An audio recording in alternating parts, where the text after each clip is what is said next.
There is a stretch of Lake Michigan shoreline in Racine, Wisconsin, where the Root River still runs past the brick shell of a building that once employed more men than any other concern in the state. The water power that drew Jerome Increase Case here in 1843 is still flowing. The factory it once turned is mostly quiet. Somewhere in a shed 40 miles west of here, a Case tractor, the color of a Wisconsin barn fire, flambeau red, is parked under a tarp, started twice a year, more out of loyalty than necessity. The company that painted it that color is still in business, in a sense. It just isn't the company that earned the loyalty. Jerome Increase Case was 23 years old in the summer of 1842 when he loaded 6 horse-powered groundhog threshing machines onto a wagon and set out from Rochester, New York for the Wisconsin Territory. He sold 5 of them before he ever reached his destination, to farmers standing in their own fields, men who'd spent their whole lives separating grain from straw by hand and watched Case's crude machine do in an afternoon what took them a week. He kept the 6th for himself and spent the winter of 1842-43 in a Wisconsin rooming house, modifying it with the help of a carpenter who boarded there. He tried to settle in a town called Rochester, Wisconsin, not the New York Rochester, a different one entirely. But the town fathers wouldn't grant him water power rights on the local river, so he moved a few miles down to Racine, on the shore of Lake Michigan, where the Root River could turn a wheel for him. Within a few years, he'd gone from renting a room to building his own 3-story brick factory. By 1848, he was producing 100 threshers a year and claiming he still couldn't meet demand. This is the part of the story this audience already knows by instinct, even if they've never read it written down. The machine and the water and the land were never separate things. Case didn't pick Racine because it was convenient. He picked it because the river could do work for him, the same way a farmer picks a field because the soil will do work for him. The company took its founder's name in 1863 when he partnered with 3 of his employees, Messina Erskine, Robert Baker, and his brother-in-law Stephen Bull, and from there it grew into the largest steam traction engine builder in North America. In 1865, a regimental mascot, a bald eagle named Old Abe, carried into 36 Civil War battles by the 8th Wisconsin, became the company's trademark. For the next century, Old Abe sat on the radiator of nearly every machine Case sold. That eagle outlived steam, outlived the Depression, outlived 2 world wars, during which the Racine plant turned its lathes to shell casings, bomb casings, and doors for Sherman tanks. It did not, in the end, outlive what happened to the company in the 1980s. What happened to that eagle, and the color underneath it, was a decision that the implement dealers of the Corn Belt had quietly feared for years. When it came exactly the way they dreaded. For exactly a century, what color is your tractor was not a small talk question in farm country. It was a statement of identity. Until 1939, Case tractors had worn gray. That year, with the introduction of the new D-Series line, the company switched to a color it called flambeau red, named, fittingly, for the same Flambeau River where Old Abe the Eagle had been captured by a Chippewa trapper decades earlier. From that point forward, a farm with a row of red Case machines parked by the barn told every neighbor who drove past exactly where its owner's loyalty sat, in the landscape otherwise dominated by International Harvester's Farmall Red, Alice Chalmers' Persian Orange, and John Deere's Green and Yellow.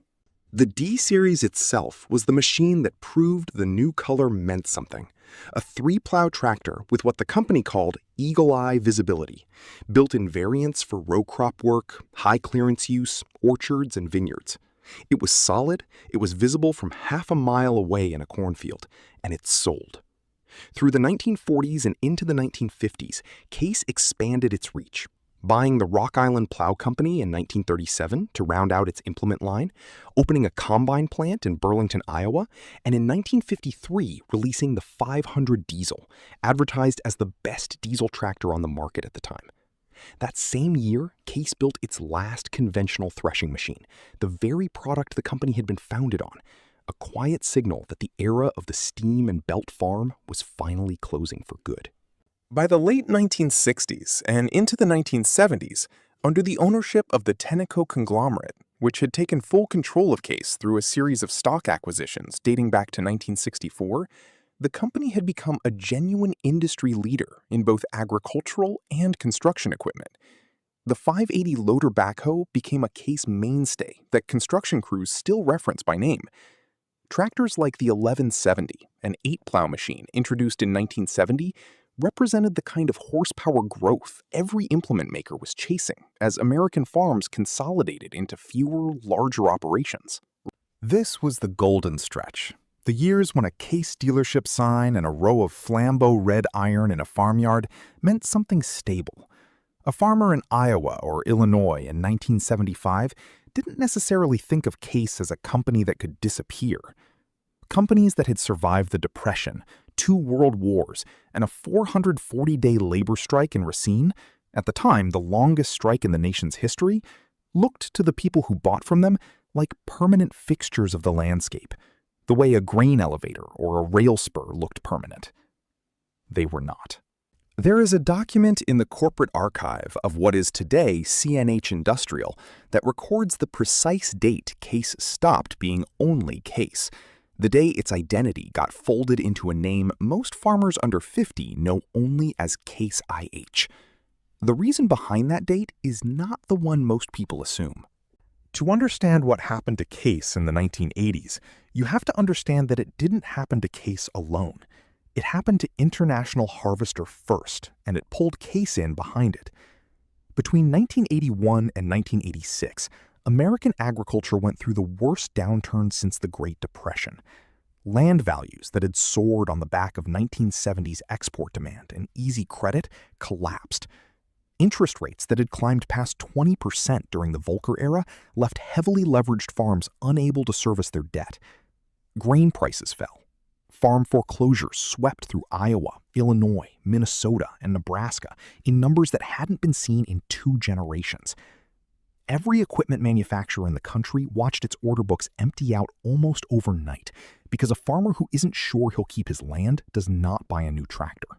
International Harvester, a company every bit as storied as Case, the maker of the Farmall and a name stitched into American agriculture since 1902, could not survive it. IH had already sold its construction equipment division to Dresser Industries in 1982, trying to stay solvent. By November of 1984, with the farm crisis grinding on, Harvester's leadership made the decision that ended the company as an agricultural brand. They sold the entire farm equipment division to Tenneco, Case's parent. Tenneco's logic was simple. Case built tractors but lacked a full implement line. Combines, cotton pickers, tillage tools. International Harvester had exactly that line, and a name with enormous brand equity, but couldn't afford to keep building under it. The merger gave Case the missing pieces and gave Harvester's farm business a path to survive in someone else's colors. The cost of that survival fell hardest on 2 factory towns. Tractor production at Harvester's historic Farmall Works in Rock Island, Illinois, ceased in May of 1985, and what production moved forward shifted north to the J.I. Case Tractor Works in Racine. IH's Memphis cotton picker plant closed outright. For workers in Rock Island, the merger wasn't an abstraction in a business page headline. It was the end of a paycheck their fathers had drawn from the same address. The combined company adopted a new red and black livery and the name Case International, soon shortened in everyday use to Case IH. The old Abe Eagle that had ridden Case radiators since 1865 was already gone from the badge by then, replaced years earlier in a modernization push. Flambeau Red survived. The Eagle did not. The reorganization that followed cost Case 9 factories, either closed outright or scheduled for closure, and the elimination of hundreds of jobs in Racine alone in a single restructuring announced in the late 1980s as the company tried to claw its way back from a loss that, by one accounting, ran past $100 million in a single year. Case never fully left Racine, the way Alice Chalmers fully left West Allis, or Oliver fully left Charles City. That's worth saying plainly, because this is not a story about a factory that went completely silent. CNH Industrial, the company that absorbed Case after a 1999 merger with New Holland under Italy's Fiat Group, still operates a presence in Racine today, including engineering and components operations tied to the brand's history. The Case IH name is still painted on combines and tractors that roll off assembly lines elsewhere in the country and around the world. But the Racine that Jerome Case built, the city where his name was the largest employer in a newly formed state, where the threshing works smoke was as much a part of the skyline as the lake, that Racine is gone. The independent, family-controlled J.I. Case Company that existed for a century and a half stopped existing as its own corporation in 1994, when Tenneco divested it entirely, and it became, eventually, just one brand inside a much larger Italian-American industrial holding company. The decision-making that once happened in Racine boardrooms now happens in offices belonging to C&H Industrial, headquartered an ocean away. The Case name didn't die. The company that earned it, the one a farmer's grandfather could have walked into and shaken a Case executive's hand, did. That is the quieter betrayal this story is really about. Not a single dramatic factory gate closing, but 80 years of independent identity dissolved gradually into mergers, divestitures, and ownership changes that no farmer voted on and no dealer could stop. The 1985 IH merger, the 1994 Tenneco spinoff, the 1999 New Holland merger that created CNH. Each one was presented at the time as a path to survival. Each one moved the company a little further from the farmers who trusted it since 1842. Here is what didn't disappear: the machines, and the people who refused to let them stop running. Walk the grounds of almost any antique tractor show in the Corn Belt today, the kind held at county fairgrounds every summer from Wisconsin down through Iowa and Illinois, and you will find rows of flambeau red Case tractors lined up beside the orange Alice Chalmers and the green Olivers, all of them outliving the corporate structures that built them. Somewhere tonight, in a machine shed in eastern Iowa or southern Minnesota, a man is timing the magneto on a Case tractor his father bought new, getting it ready for next season's plow days and threshing bee demonstrations. He didn't learn that skill from a dealer's service manual. He learned it from his father, standing in that same shed. This collector community, and it is a real, organized, deeply knowledgeable community, built around clubs, regional shows, and a shared insistence on keeping these machines exactly as they were built, is not a sideline to this story. It is the reason the story can still be told in the present tense. The company that built these tractors no longer exists in the form that built them. The knowledge of how to run them, repair them, and keep that specific shade of red from fading in the sun survives only because people decided it was worth preserving. It is worth being specific about what that preservation actually looks like, because it is not nostalgia in the soft, vague sense the word usually carries. It is closer to a trade, passed down the way a trade has always been passed down, hand to hand, in a shed, with grease under the fingernails. A magneto doesn't time itself. Neither does a points gap or a carburetor jet sized for fuel that hasn't been sold at a pump in 60 years. The men and women who keep these machines running have had to become, by necessity, a kind of living archive, not of facts, but of motion. They know which bearing wears first on a D-series. They know the sound a Case diesel makes when the injectors are a half-degree off timing, a sound no service manual can describe, but that every one of them would recognize blind, the way you'd recognize a relative's footstep on a porch. None of this knowledge exists in a corporate database anymore. It exists in skulls, in worn notebooks kept in a drawer by the workbench, in phone calls between two men 3 counties apart who've never met in person but trade parts and advice because they're both keeping the same model alive. This is what a factory town's disappearance actually costs. Beyond the population figures and the empty storefronts, it costs the easy version of that knowledge, the version where you could call the dealer or write the company and get an answer from someone whose job it was to know. What's left now is the harder version, the version that depends entirely on whether someone's son or granddaughter cared enough to learn it before the person who knew it first was gone. Walk through the swap meet at any of these shows, and you'll see exactly that transfer happening in real time. A teenager being handed a sheared bolt and told to look at it, really look at it, before being told what broke and why. Nobody is paying that teenager. Nobody requires it. It happens because the alternative is a tractor that sits and a piece of knowledge that dies with the person who held it last. There's a particular kind of quiet that settles over these tractor shows in the hour before the engines start. Rows of flambeau red lined up under a morning haze, owners walking the line, checking tire pressure and fuel levels. Nobody's saying much. Then one engine catches, and another, and within a few minutes, you've got a field full of machines built across 5 decades by a company under 4 different ownership structures, all running at once, all that same red, all still doing exactly what they were built to do. It is, for an hour or two, exactly what Racine looked like when the company that made these machines was still answerable to the people who bought them. The show doesn't bring the company back. It brings the relationship back, for as long as the engines run.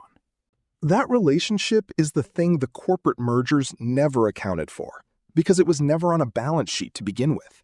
Tenneco's accountants could calculate the value of the Rock Island plant, the worth of the IH dealer network, the projected savings of consolidating tractor production in Racine.